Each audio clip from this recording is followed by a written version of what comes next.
Hello, Commander. I'm Spider, your Chief Intelligence Specialist.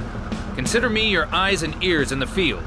I'm here to tell you about Fog of War tactics. Fog of War limits visibility of all units, giving the ability to hide units from the enemy. Check a unit's vision radius to see how far they can see.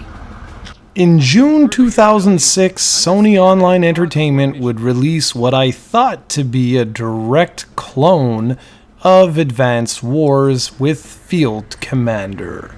I had seen some images and video of the game, and every time I saw it, I was constantly reminded of Nintendo's now defunct military strategy game, and of course Fire Emblem as well. It's true the gameplay is very reminiscent of both of those series. Field Commander uses the same idea of environmental tactics, so if troops move to certain terrain, they are given defensive or offensive boosts.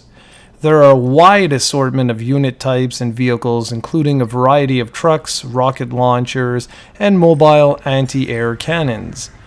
You can take over cities to generate revenue so that you can build more factories, which in turn can be used to build new units. In all, there are 36 different unit types in the game, which unlock a wide assortment of strategies for you to use. All of this should be instantly familiar to anyone who has played Nintendo's Advance Wars series. Interestingly, the reason why you're partaking in combat to begin with is because you're the latest recruit in Atlas, the Advanced Tactical Legion for Allied Security.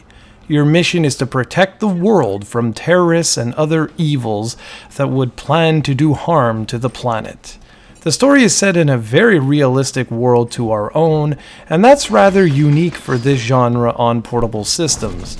Normally the story is quite fantastical, not as realistic as this one. The game uses age-old strategy tactics like the Fog of War, for example, where you're only able to see enemy locations as you get closer to them. More advanced tactics are introduced as you progress, such as terrain manipulation. This unique feature allows tanks to destroy forests so that any other vehicle may pass through areas where previously only infantry could pass before.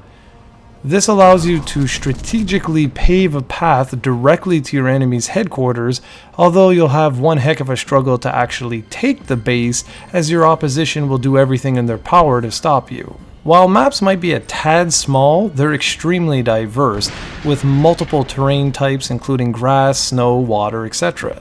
Every mission is played out more or less the same, but under special circumstances you'll have to accomplish specific goals in order to complete the mission. Missions can take upwards of 30 minutes to an hour to complete if you take your time, but thankfully you can save at any point. Outside some load time issues and questionable AI tactics, Field Commander is a competent strategy game on the PSP, and one of only a select few. Outside the core single-player experience, the game is jam-packed with extra features and gameplay modes, including the ability to create your own maps. There are also several ad hoc and online gameplay modes, although the online portions are most likely long disconnected. The presentation is about average to nice. Everything from the maps to the individual unit types are polygonal and for the most part, look their part. Some of the individual units are somewhat basic in design and can cause some confusion as to which unit is which, since they can look so similar. Some of the texture work is also a little basic, especially once you've seen the fire effect in motion. The sound effects and music are quite good and fit the tone of the setting perfectly. The voice acting could have used a little bit of work. While it's great to have fully voice-acted missions, it doesn't help when the spoken dialogue is so cheesy. Field Commander offers PSP owners something not often seen on the platform, a military strategy game that's fun to play. You can get quite immersed in this one, so be warned if you're looking to try it out. The UMD version goes for about $10 these days, as too does the digital version from the PlayStation Store that's available for both the PSP and the PlayStation Vita.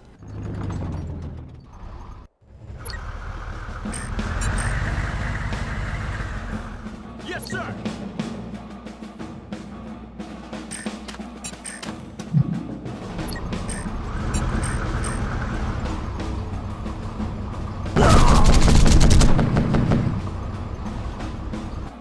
may have won this time, but I assure you, it won't be so easy next time.